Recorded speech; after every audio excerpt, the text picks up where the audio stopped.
కేంద్ర ఎన్నికల సంఘం చాలా గట్టిగా రంగంలో దిగింది. కేంద్ర ప్రభుత్వ అధీనంలో ఉండే వివిధ శాఖలు, income tax, IT, IB, CBI లాంటి సంస్థలన్నీ కూడా కేంద్ర ప్రభుత్వంతో సంబంధం లేకుండా కేంద్ర ఎన్నికల కమిషన్ వాళ్ళకి సమాచారం లిఖితపూర్వకంగా కానీ మౌఖికంగా కానీ తెలియజేస్తే వెంటనే రంగంలో దిగి చర్యలు తీసుకోవాలి. దానికి కేంద్ర ప్రభుత్వం యొక్క అనుమతి అవసరం లేదు.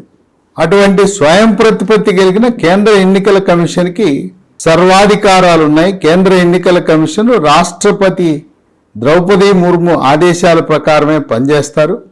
అలాంటి కేంద్ర ఎన్నికల కమిషన్ తెలంగాణ రాష్ట్రంలో 20 మంది సీనియర్ అధికారులు, దాంట్లో 3 పోలీస్ కమిషనర్లు, 10 మంది జిల్లా ఎస్పీలు, 3 సీనియర్ ఐఏఎస్ అధికారులపై కొరడా జులిపించి ఎన్నడూ లేని విధంగా ఎన్నికల కమిషన్ చరిత్రలో ఆనాడు భయకంపితులు చేసిన టిఎన్ శేషన్ కంటే కూడా ఒక అడుగు ముందుకేసింది.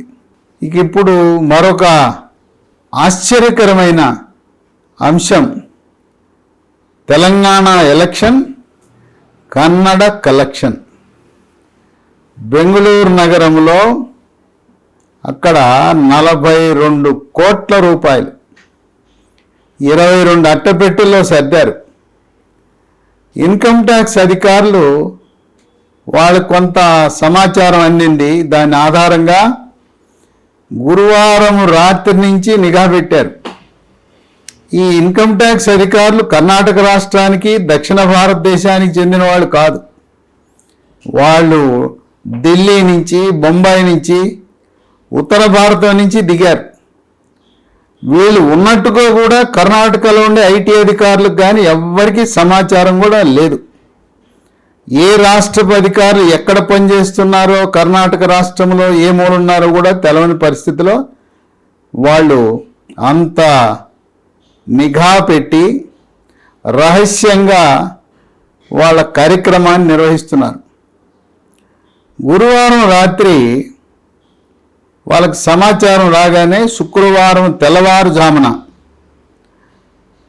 ఆర్టీ నగర్లో, బెంగళూరు ఆత్మానంద కాలనీ, అక్కడికి వెళ్ళి ఒక ఇంటి ముందు నిఘా పెట్టారు. పెట్టెలు పైనుంచి అపార్ట్మెంట్లోంచి తీసుకొచ్చి లారీలో సర్దుతున్నారు. లారీలో సర్దుతూ ఉండగా దాడి చేశారు. దాడి చేస్తే ఉంది, అట్టపెట్టెల నిండా నోట్ల కట్టలే, 500 రూపాయల నోట్ల కట్టలు. పైకి వెళ్ళి అపార్ట్మెంట్లో చూస్తే అపార్ట్మెంట్లో అన్ని అట్టపెట్టెలో పేర్చున్నాయి. కొన్ని అయితే మంచాల కింద పెట్టున్నాయి. వాళ్ళని రెడ్ హ్యాండెడ్గా పట్టుకున్నారు. ఇది ఎవరికి చెందిన సొమ్ము అంటే కర్ణాటక రాష్ట్రంలో ఒక అధికారంలో ఉన్న మంత్రికి సంబంధించిన సొమ్ముగా వార్తలు వస్తున్నాయి. అయితే ఆ ఇల్లు ఎవరిది? ఇది అశ్వత్థమ్మ, మాజీ కార్పొరేటర్, కాంగ్రెస్ కార్పొరేటర్, ఆమెకి చెందిన ఇల్లు. ఈ మాజీ కార్పొరేటర్ అశ్వత్థమ్మ భర్త అంబికాపతి. అంబికాపతి బెంగళూరు మహానగర కాంట్రాక్టర్ల సంఘానికి అధ్యక్షుడు, అట్లాగే కర్ణాటక రాష్ట్ర కాంట్రాక్టర్ల సంఘానికి ఉపాధ్యక్షుడు. ఐటీ అధికారులు భావించేది ఏంటంటే అంబికాపతి కాంట్రాక్టర్ల దగ్గర నుంచి సేకరణ చేసిన డబ్బుని తెలంగాణ రాష్ట్రానికి పంపిస్తూ ఉండగా పట్టుబడ్డాడు అని వార్తలు వెలువడుతున్నాయి. అయితే ఇన్కమ్ ట్యాక్స్ అధికారులు చాలా తెలివిగా గురువారం రాత్రి అంబికాపతి కుమార్తె దివ్య ఇంట్లో కూడా దాడులు చేసి అక్కడ కూడా పెద్ద ఎత్తున నగదును స్వాధీనం చేసుకోవడం జరిగింది. ఈ విధంగా తెలంగాణ రాష్ట్రానికి పంపవలసిన 42 కోట్ల నల్లధనాన్ని ఇన్కమ్ ట్యాక్స్ పట్టుకొని దాన్ని ఎన్ఫోర్స్మెంట్ డైరెక్ట్ అధికారులకు అప్పచెప్పారు. ఇప్పుడు ఎన్ఫోర్స్మెంట్ డైరెక్టరేట్ అధికారులు ఆ విషయాన్ని పరిశీలిస్తున్నారు. ఇప్పుడు కర్ణాటక నుంచి తెలంగాణ రాష్ట్రానికి పెద్ద ఎత్తున హవాలా రూపంలో డబ్బు ఇక్కడికి వస్తుందనే సమాచారం ఉంది. హవాలా అనగా కర్ణాటక రాష్ట్రంలో ఒక వ్యక్తికి డబ్బు ఇస్తారు. ఆయనకి చెందిన మరొక మనిషి తెలంగాణ రాష్ట్రంలో హైదరాబాదులో కానీ, జిల్లాల్లో కానీ, మరీ నగరంలో కానీ ఆ డబ్బుని ఎవరికి ఇవ్వాలో వాళ్ళకి ఇస్తారు. ఈ విధంగా కర్ణాటకలో ఇచ్చిన డబ్బు భౌతికంగా లారీల్లో రాకుండా అటువంటి ఏర్పాటు చేసినందుకు 5% వరకు కమిషన్ తీసుకుంటారనే సమాచారం ఉంది. అందువల్ల ఐటీ అధికారులు, కేంద్ర ప్రభుత్వ దర్యాప్తు సంస్థలు కూడా ఈ హవాలా నగదు ఏ విధంగా ఎక్కడెక్కడ ఇటువంటి ఇంతకుముందు కార్యకలాపాలు జరిగినావు వాటిపై కూడా నిఘా పెట్టారు. ఇంకోటి కూడా చేశారు, అన్ని బ్యాంకులకు ఆదేశాలు ఇచ్చారు. ఎవరైనా బ్యాంకు నుంచి పెద్ద మొత్తం తన ఖాతా నుంచి తీసుకుని వెళ్తూ ఉంటే ఆ మొత్తము ఇవ్వగానే వెంటనే ఈ సమాచారాన్ని ఆదాయ పన్ను శాఖ అధికారులకు బ్యాంకు వాళ్ళు తెలియజేస్తున్నారు. ఆ నగదుని లక్షలు కోట్ల కొలది నగదుని ఉపసంహరించి తన సొంత ఖాతాలోంచి ఏం చేస్తున్నాడు అనే దానిపై నిఘా పెట్టి ఆ డబ్బు ఎందుకు విత్డ్రా చేశాడు, బ్యాంకు నుంచి ఎందుకు తెచ్చాడు, ఏ ఉద్దేశంతో తెచ్చాడు అనేది కూడా ట్రాకింగ్ చేసి ఇన్కమ్ ట్యాక్స్ అధికారులు ఆ విధంగా కూడా ఈ ఎన్నికలలో మద్యము ఏరులై పారకుండా, నోట్లకు అమ్ముడు పోకుండా ఓట్లు వారి చర్యలు కట్టుదిట్టం చేశారు. ఇక అయితే తెలంగాణ రాష్ట్రంలో వాణిజ్య పన్నుల శాఖ, ఆబ్కారీ శాఖ మీద అధికారుల మీద వేటు వేశారు కేంద్ర ఎన్నికల సంఘం. ఎందుకంటే జిఎస్టి శాఖ ఈ గిఫ్ట్లు ప్రలోభపరచడానికి ఇచ్చే ఓటర్లను ప్రభావితం చేసే ఐటమ్స్ ఉంటాయి. గోడ గడియారాలు, మిక్సీలు, కుక్కర్లు, ఇస్త్రీ పెట్టెలు, ఇలాంటివన్నీ కూడా ఓటర్లకు ఇచ్చే అవకాశం ఉన్నది. ఈ జిఎస్టి శాఖ, వాణిజ్య పన్నుల శాఖ వారికి అవగాహన ఉంటుంది. ఇదే కాకుండా చీరల పంపిణీ కూడా పెద్ద ఎత్తున జరుగుతూ ఉంటుంది. ఆ చీరల అమ్మకాలు, చీరల కొనుగోలు అమ్మకాల మీద నిఘా పెట్టినా కూడా ఈ చీరలు ఎక్కడెక్కడ పంపిణీ జరుగుతున్నాయని మూలాలు లభిస్తాయి. అలాగే ఎక్సైజ్ శాఖలో పెద్ద ఎత్తున ఇప్పటికే మద్యం పెద్ద ఎత్తున నిల్వలు చేశారు. ఆ నిల్వలను వివిధ రాజకీయ పార్టీలకు అమ్ముతారు. మార్కెట్ రేట్ కంటే ఎక్కువ ధరకు అమ్ముతారు. ఒక్కరోజునే ఎక్కువ ఇమ్మంటే ఇవ్వరు కనుక గత 6 నెలలుగా రోజువారీగా కొన్ని కేసులు ప్రతిరోజు ఎక్కువ ఆర్డర్ పెట్టి అవన్నీ దాచిపెట్టి ఇప్పుడు అమ్ముకుంటుంటారు. ఇలా ఉంటే రాజకీయ పార్టీలు కూడా చాలా తెలివిగా ప్రవర్తిస్తున్నాయి. ఈ ఓటర్లను ప్రభావితం చేసే ఈ గిఫ్ట్లన్నీ కొనటం, రవాణా చేయటం, పంపిణీ చేయటం ఇవన్నీ ఎందుకు? ఎవరైతే ఓటర్ ఉన్నారో ఓటర్ స్లిప్ ఇచ్చిన విధంగా ఒక స్లిప్ ఇచ్చేస్తున్నారు సంతకం పెట్టి, ముద్ర వేయటం లేదు, సంతకం పెడుతున్నారు. ఆయా పెద్ద పెద్ద గ్రామాలు ఉంటే పెద్ద గ్రామం, మండలాలు ఉంటే మండలం, సిటీలు ఉంటే వివిధ షాపులకు వెళ్ళి మీకు కావాల్సినవి కొనుక్కోండి అని చెప్తున్నారు. ఇదిగో 1000 రూపాయల కూపన్, మీకు నచ్చిన ఐటెం కొనుక్కోండి. ఇంకా ఏదైనా 1200, 1500 అయితే మిగతా డబ్బు మీరు చెల్లించి కొనుక్కోండి అని చెప్పి కూపన్ల పంపిణీకి కూడా అలవాటు పడిపోయినాయి రాజకీయ పార్టీలు. ఇక మద్యం దుకాణాల్లోకి వెళ్ళి ఆ మద్యం సీసాలు కొనటం, ఆ కేసులన్నీ రవాణా పంపిణీ ఎది లేకుండా గ్రామాలలో, మండలాల్లో ఎక్కడ చూసినా మంచినీళ్లు లభించని గ్రామాల్లో కూడా మద్యం షాపులు పుష్కలంగా ఉన్నాయి. ఈ రాజకీయ పార్టీలు స్లిప్పులు ఇచ్చేస్తున్నారు. సాయంత్రం అయ్యేసరికి స్లిప్పులు ఇచ్చేస్తే ఆ స్లిప్పులు తీసుకెళ్ళి మధ్య దుకాణంలో ఇచ్చి 1 సీసానా 2 సీసాల దాంట్లో రాస్తారు. ఆ విధంగా తాగుతున్నారు. సో కేంద్ర ఎన్నికల కమిషన్ వాళ్ళు ఎత్తులేస్తుంటే రాజకీయ పార్టీలు పై ఎత్తులేస్తున్నారు.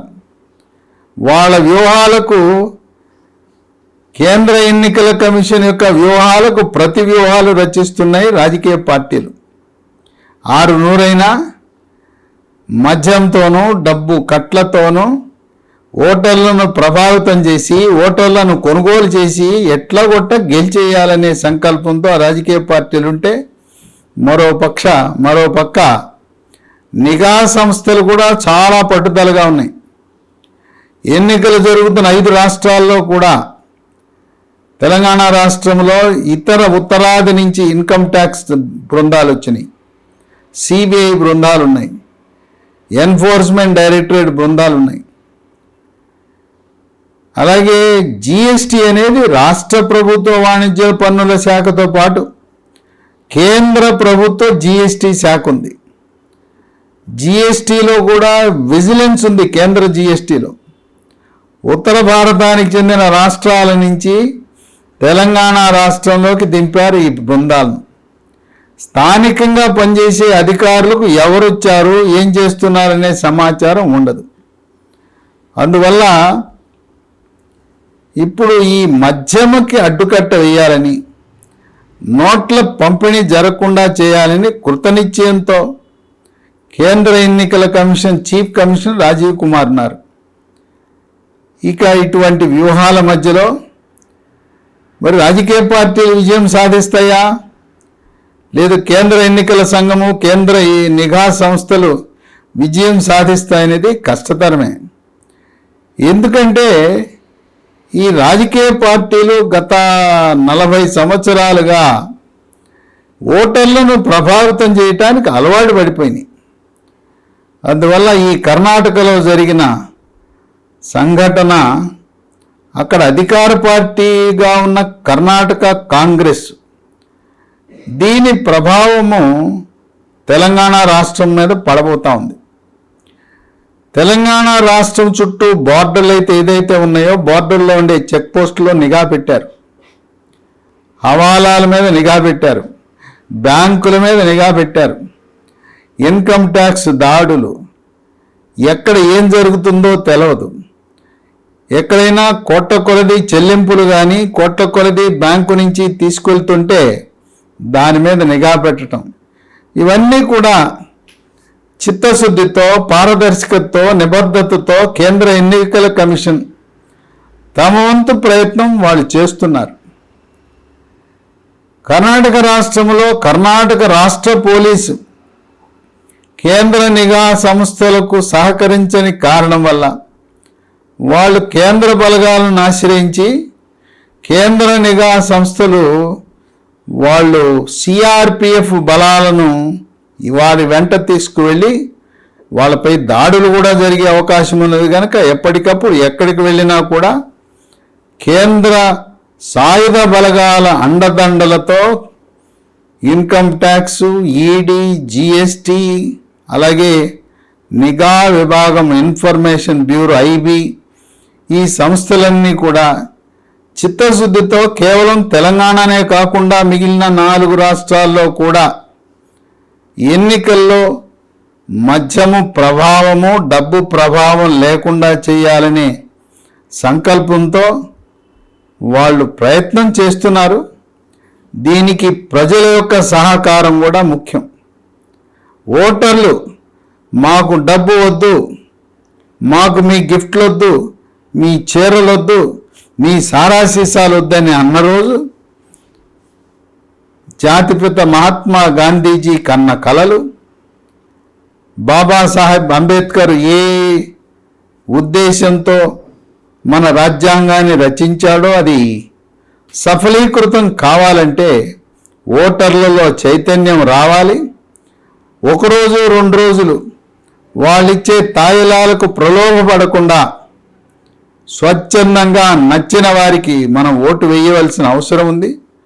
అలాగే మేధావులు, విజ్ఞులు, చదువుకున్నవారు పెద్ద చాంతాడంత లైన్ ఉందని వెనకంజ వేయకుండా, చదువు రాని వాళ్ళు, ఓట్లమ్ముకునే వాళ్ళ ఓట్ల విశ్లేషణ చూడకుండా మనవంతు కృషిగా మేధావులు, విజ్ఞులు ఓటు వేయవలసిన బాధ్యతను చేపట్టవలసిన అవసరం ఎంతైనా ఉంది. ఏదేమైనా కర్ణాటకలో 42 కోట్లు, వాళ్ళిచ్చిన సమాచారం ప్రకారం ఇప్పటికే 8 కోట్లు, 50 కోట్లు పంపాలి తెలంగాణకి. 8 కోట్లు ఇప్పటికే చేరిందంట. ఆ 8 కోట్లు ఎక్కడికి చేరింది అనేది అని అధ్యయనం చేస్తున్నారు. ఈ విధంగా మనము ఈ 50 కోట్లు కూడా కేంద్ర ప్రభుత్వ ఖజానాకు వెళ్ళిపోతుంది. ఈ ఏ డబ్బు అయితే ఉందో లెక్కల్లోని డబ్బు, నల్లధనం అంతా కూడా ఇన్కమ్ ట్యాక్స్ శాఖకి వెళ్ళిపోతుంది. కేంద్ర ప్రభుత్వానికి వెళ్తే దాంట్లో మళ్ళీ మన వాటా, రాష్ట్రాల వాటా కింద 42% రాష్ట్రాలకు కూడా ఇన్కమ్ ట్యాక్స్ శాఖ నుంచి చెందుతుంది. ఇక తెలంగాణ రాష్ట్ర చరిత్ర చూస్తే ఎన్నికల నోటిఫికేషన్ ఇచ్చిన తర్వాత 4 రోజుల్లో 37 కోట్లు పట్టుబడినాయి కరెన్సీ నోట్లు. అంతా నల్లధనమే, ఎవరు లెక్కలు చెప్పలేకపోతున్నారు. 37 కోట్లతో పాటు బంగారము, ఊహకందని బంగారం, 350 కేజీల బంగారాన్ని తెలంగాణ రాష్ట్ర పోలీసులు పట్టుకోవటం అనేది విశేషం. ఇక దీంతో పాటు మరొక 100 కేజీల వెండి. ఇక మాదక ద్రవ్యాల విషయం చెప్పనవసరం లేదు. ఈ విధంగా సగటున రోజుకి 10 కోట్ల రూపాయలు నల్లధనాన్ని రాష్ట్ర పోలీసులు పట్టుకోవటం అనేది ఒక విశేషం. రాష్ట్రంలో ఎక్కడ చెక్ పోస్ట్ ఉన్నా చెక్ పోస్టులో తనిఖీలు జరుగుతూ ఉన్నాయి. రాష్ట్ర బార్డర్లు, సరిహద్దుల్లో ఉండే అన్ని చెక్ పోస్టుల్లో కూడా తనిఖీలు జరుగుతున్నాయి. వాతావరణం చూస్తుంటే గతంలో ఎన్నడూ లేని విధంగా కేంద్ర ఎన్నికల సంఘం కఠినంగా ప్రవర్తిస్తూ ఉంది. ఇప్పుడున్న ప్రస్తుత కేంద్ర ప్రధాన ఎన్నికల కమిషనర్ రాజీవ్ కుమార్, ఈయనకి మాజీ ఎలక్షన్ కమిషనర్ టిఎన్ శేషన్ కూడా కొన్ని పోలికలు ఉన్నాయని చెప్పి విశ్లేషకులు భావిస్తున్నారు. ఏదేమైనా ఓటును అమ్ముకోవటం పాపంగా భావించి పవిత్రమైన ఓటుని ప్రలోభాలకు గురి కాకుండా ఓటర్లు వినియోగించుకోవలసిన అవసరాన్ని విద్యార్థికులు, మేధావులు, ప్రజలను చైతన్యపరచవలసిన అవసరం ఎంతైనా ఉంది.